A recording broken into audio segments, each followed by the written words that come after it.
Bonjour à tous et ravi de vous retrouver. Prenons la direction de l'Inde ce matin où la guerre numérique bat son plein.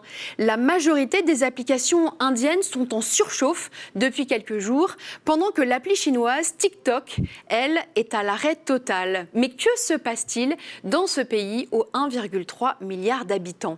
Des conflits armés entre Indiens et Chinois liés à un litige frontalier dans l'Himalaya ont mis le feu aux poudres. Il n'en fallait pas plus pour que le chef du gouvernement indien, adepte d'ailleurs des réseaux sociaux, interdit sur le champ l'utilisation de 59 applications chinoises. La petite star du moment, TikTok évidemment, mais aussi Weibo ou WeChat, application chinoise ultra utilisée en Inde.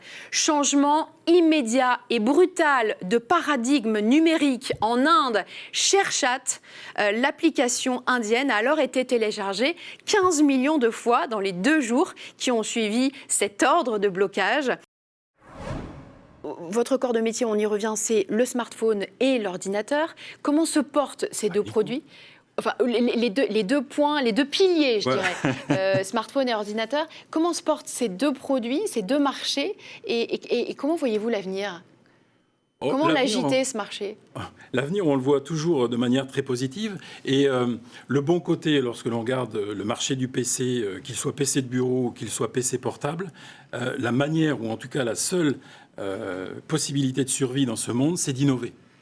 Et toujours travailler sur les produits de demain. Et à titre d'exemple, alors le confinement a un peu retardé les introductions de ce type de produits, mais on va introduire une gamme de produits PC portables à écran pliable à partir de l'automne. Des portables à écran pliable, et à quoi ça sert ça ?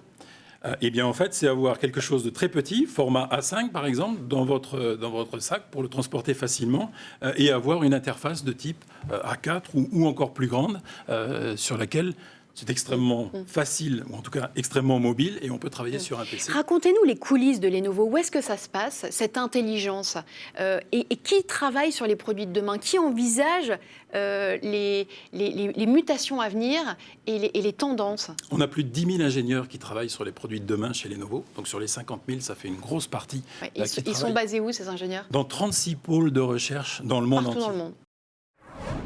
Vous êtes donc le fondateur de Panda, et Panda, c'est un objet révolutionnaire pour les aveugles, un tour de cou qui va donc les prévenir d'un obstacle potentiel ou d'un danger potentiel, comme une trottinette par exemple, c'est ça? C'est ça exactement, l'idée c'est de permettre à la personne de s'approprier plus facilement son environnement. Donc en fait on a ce tour de cou qui vient autour du cou, et un petit peu à l'instar du chien guide qui va prévenir s'il y a un obstacle, s'il y a un trou, ou même plein d'autres choses.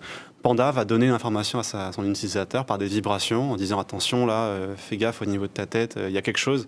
Donc on peut faire un détour ou aller un peu plus regarder ce que c'est.